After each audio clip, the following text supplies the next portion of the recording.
Hi, my name is Allison Clark, and I'm going to be discussing my research on detecting muscle fatigue in surface electromyography data through machine learning. Surface electromyography data, or EMG, is the electrical reading taken from a muscle stimulation. Traditional analyses of EMG data show that as muscles fatigue, the frequency of the signal decreases. However, there is no simple and universally accepted approach to identifying fatigue in EMG data.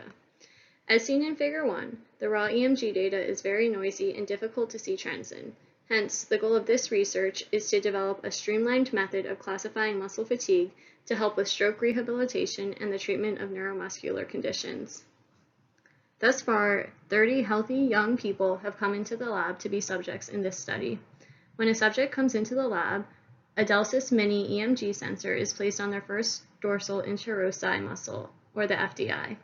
This muscle was chosen due to its proximity to the surface of the skin and relative isolation from other muscles, allowing for the acquisition of a clean signal.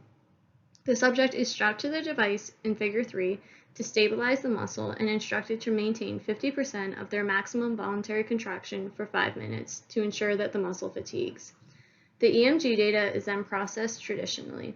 This involves filtering the data, segmenting it into 20-second intervals, and converting it to the frequency domain using a fast Fourier transform. Additionally, to begin the machine learning process, the raw signal is reconstructed in the phase space for topological data analysis. Our traditional analysis of the data indicates that the muscle did fatigue as significant decreases were seen over time in both the mean and median frequencies. Preliminary visual analysis of the phase space point clouds showed topological differences between fatigued and non-fatigued data, as seen in Figure 5.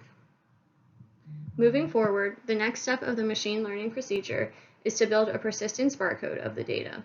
This is a way of quantifying the topology of the data by tracking the appearance and disappearance of holes in a multidimensional space. Then, a kernel regression will be fit to the persistence barcode.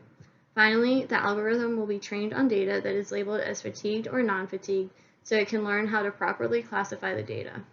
The algorithm will then be tested on unlabeled data to compare to the traditional analysis to ensure that it is working properly. Other future work involves integrating the relationship between force, frequency, and fatigue. Our work so far has been performed without force as a factor because it was kept constant during experimentation. However, we are interested in exploring the relationship between force and frequency and seeing how it may contribute to fatigue.